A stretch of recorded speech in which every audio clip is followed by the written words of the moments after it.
रात के 10 बज रहे थे। हर ओर सन्नाटा था, लेकिन रात के इस सन्नाटे में गर्ल्स हॉस्टल से एक लड़की बाहर निकलती है।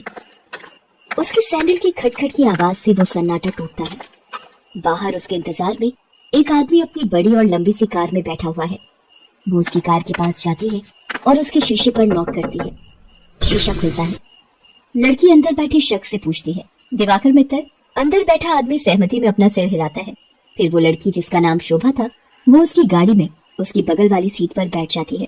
दिवाकर मित्तल उसके चेहरे की ओर मुस्कुराकर देखता है और कहता है, जैसा सुना था वैसे ही हो तुम, बहुत तीखी, लाल मिर्च की तरह। दिवाकर मित्तल के पैर कार के एक्सीलेटर पर जाते हैं और पल भर में कार हवा से बातें करने लगती है।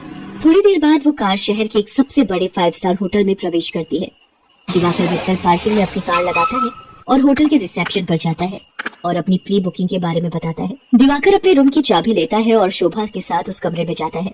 दिवाकर दरवाजा बंद करता है और शोभा से पूछता है, कुछ लोगी तुम पीने या खाने में? आप जो भी मंगा लीजिए। दिवाकर होटल के कमरे में लगे फोन से रिसेप्शन पर कॉल करके अपना ऑर्डर देता है। थोड़ी देर में वेटर ऑर्डर लेकर आ जाता है। वे दोनों खाने के साथ साथ थोड़ा थोड़ा पीते भी हैं और फिर दिवाकर और शोभा एक दूसरे में खो जाते हैं। सुबह जब शोभा की नींद खुलती है तो दिवाकर वहां नहीं होता है। उसके तकिए के नीचे नोटों की गड्डी रखी होती है।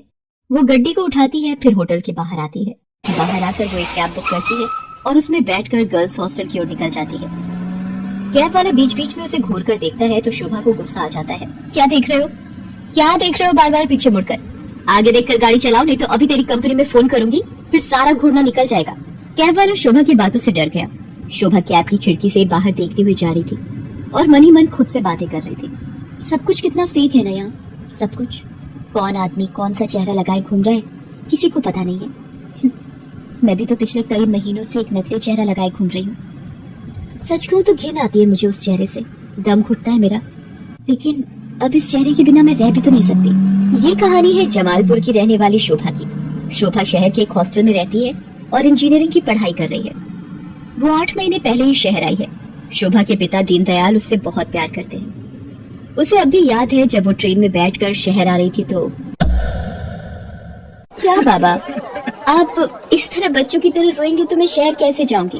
क्या कहूँ शोभा, 5 बरस की थी तू जब तेरी अम्मा तुझे गोद में डालकर हमेशा के लिए हम सबको छोड़कर चली गई। तब से तुझे ही देखकर जिया है। जानती हूँ बाबा। सोचा था कि एक बार ही तुझे विदा करूंगा जब तेरी शादी होगी, लेकिन शादी के पहले ही। ये कहकर दीनदयाल शोभा को गले लगाकर फिर से फूट फूट कर रोने लगा।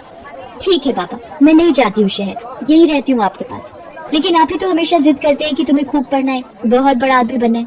अब आगे की पढ़ाई गाँव में तो नहीं हो सकती, तभी तो मैं शहर जा रही हूँ। ठीक है, मैं ट्रेन से उतर जाती हूँ। उसी समय ट्रेन की सीटी बजी। दीनदयाल जल्दी से ट्रेन से उतरा। ट्रेन ने कुछ ही देर में रफ्तार पकड़ ली। शोभा ट्रेन से आगे निकलती गई और दीनदयाल पीछे छूट गया। शहर में शोभा गर्ल्स हॉस्टल में रहने लगी और अपनी पढ़ाई करने लगी। उसकी रूम पार्टनर थी रेखा। रेखा का बैकग्राउंड भी शोभा की तरह ही था। उसके पिता नहीं थे। उसकी माँ दूसरों के खेतों में काम करती थी। बहुत कठिनाई से गुजर बसर होता था। एक दिन की बात है, शोभा कमरे की सफाई कर रही थी तो